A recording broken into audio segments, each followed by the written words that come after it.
Hi, see question number 5. The four important sectors in a capitalist economy. ഒരു മുതലാളിത്ത സമ്പദ് വ്യവസ്ഥയിലെ പ്രധാനപ്പെട്ട 4 വിഭാഗങ്ങൾ ഏതൊക്കെയാണ്? First one, firms.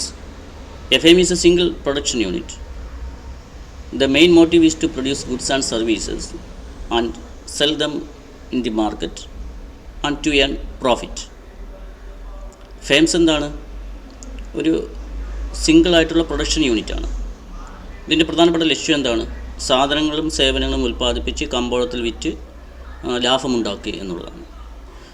Production cost നമുക്കറിയാമല്ലോ, കോസ്റ്റുകൾ അത് നമ്മൾ പഠിച്ചു കഴിഞ്ഞു. ടോട്ടൽ ഫിക്സഡ് കോസ്റ്റും ടോട്ടൽ വേരിയബിൾ കോസ്റ്റും ഒക്കെ ഉണ്ട്. അതിനുശേഷം ഇത് കമ്പോളത്തിൽ വിൽക്കുമ്പം ഇതിന് കിട്ടുന്നതാണ് revenue. The difference between revenue and cost is profit. ഇതിനു വേണ്ടിയാണ് ഫേംസ് നിലകൊള്ളുന്നത്. A pickle unit is A small firm. There may B 10 to 15 workers. ഒരു അച്ചാറ് കമ്പനി എന്ന് പറയുന്നത് ചെറിയ ഫേമാണ്. ഒരുപക്ഷെ 10-15 വർക്കേഴ്സ് ആയിരിക്കും നമുക്കവിടെ കാണാൻ സാധിക്കുക. Milma is another firm which produces milk and milk products. Milma എന്ന് പറയുന്നത് മറ്റൊരു ഫേമാണ്. അവിടെ മിൽക്ക് പ്രോഡക്ട്സ് ഒക്കെയാണ് ഉൽപ്പാദിപ്പിക്കുന്നത്. There may be 1000 workers. ഒരുപക്ഷെ 1000 തൊഴിലാളികൾ നമുക്ക് ആ ഫേമിൽ കാണാൻ സാധിക്കും. C Maruti is a car production unit. It is a large firm. 25,000 to 50,000 workers get employed there. Maruti എന്ന് പറയുന്നത് കുറച്ചുകൂടെ വലിയ ഫേമാണ്, ലാർജ് ഫേം എന്ന് പറയാൻ പറ്റും. 25,000 മുതൽ 50,000 വർക്കേഴ്സിനെ വരെ കാണാൻ സാധിക്കും. മിൽമയിലാണെങ്കിൽ 1000 വർക്കേഴ്സിനെ കാണാൻ സാധിക്കും. ഒരു ചെറിയ യൂണിറ്റിലാണെങ്കിൽ 10 മുതൽ 15 കാണാൻ പറ്റും. അപ്പോൾ ഫേം എന്ന് പറഞ്ഞാൽ നിങ്ങൾ ഒരു ചെറുത് എന്ന് വിചാരിക്കേണ്ട കാര്യമില്ല. ബസ് ഉണ്ടാക്കുന്ന കമ്പനിയും ഒരു ഫേം തന്നെയാണ്. ടയർ ഉണ്ടാക്കുന്ന കമ്പനിയും ഒരു ഫേമാണ്.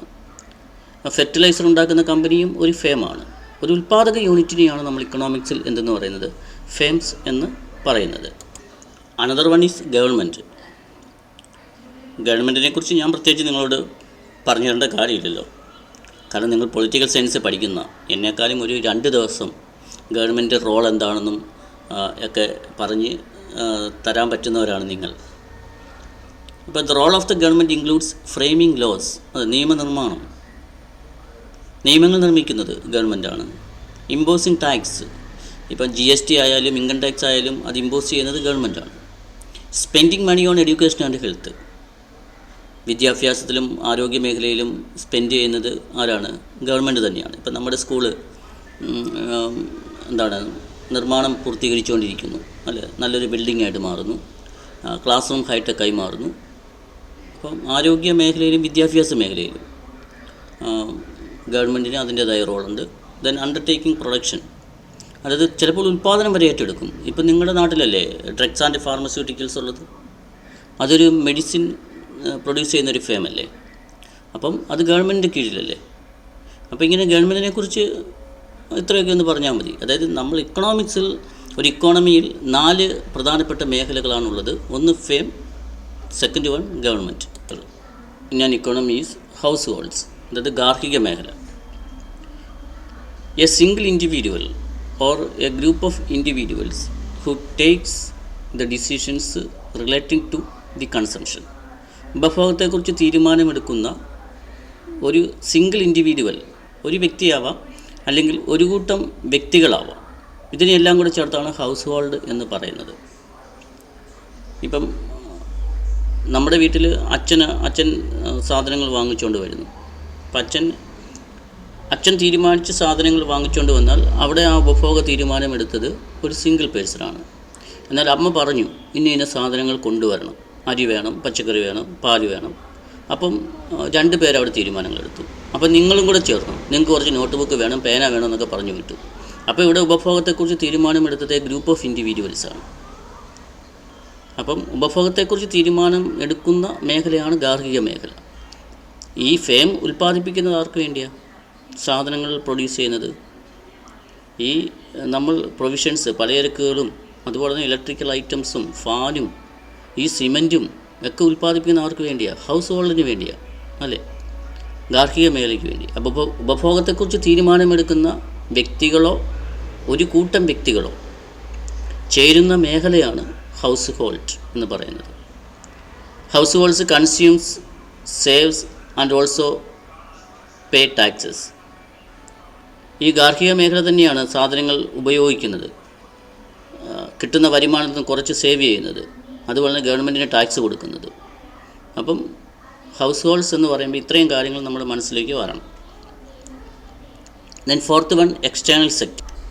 എക്സ്റ്റേണൽ സെക്ടർ അതാണ് നാലാമത്തെ മേഖല എന്ന് പറഞ്ഞാൽ ബാഹ്യമേഖല. ബാഹ്യമേഖല എന്ന് പറഞ്ഞാൽ എന്താണ്? ഇപ്പം ഈ മാപ്പ് കണ്ടോ, ഇന്ത്യയും മറ്റ് രാജ്യങ്ങളും. ഇന്ത്യയെ സംബന്ധിച്ച് പറയുമ്പം ഇന്ത്യ ഒഴിച്ചുള്ള എല്ലാ രാജ്യങ്ങളും എക്സ്റ്റേണൽ സെക്ടറാണ്, അല്ലേ? അമേരിക്ക എന്ന് പറയുന്ന രാജ്യം ചിന്തിക്കുന്നത് അമേരിക്ക ഒഴിച്ച് ബാക്കിയുള്ള എല്ലാ രാജ്യങ്ങളും അതിൻ്റെ എക്സ്റ്റേണൽ സെക്ടറാണ്. അതാണ്. അപ്പോൾ എന്തൊക്കെയാണ് ഈ എക്സ്റ്റേണൽ സെക്ടറിൽ സംഭവിക്കുന്നത്?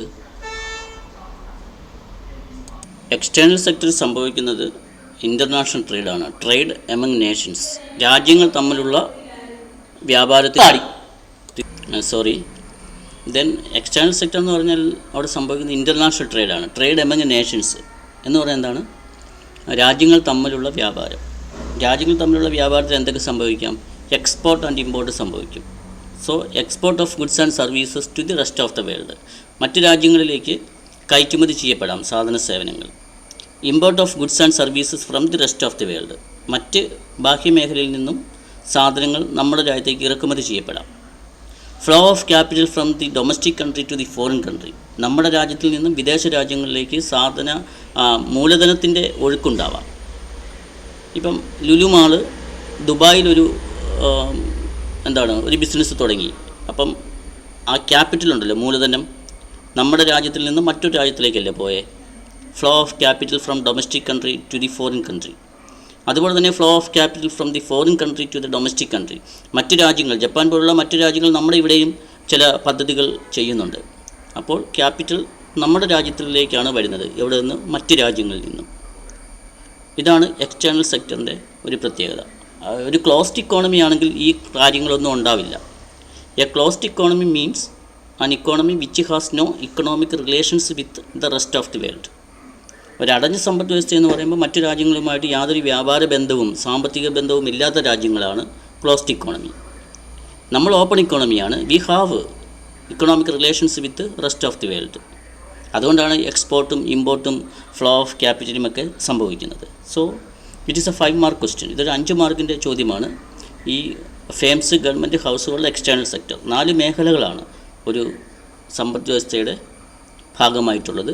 അത് നിങ്ങൾ നന്നായിട്ട് പഠിക്കുക. Thank you. ഇടയ്ക്ക് ഡിസ്റ്റർബൻസ് ഉണ്ടായിട്ടുണ്ട്, സോറി.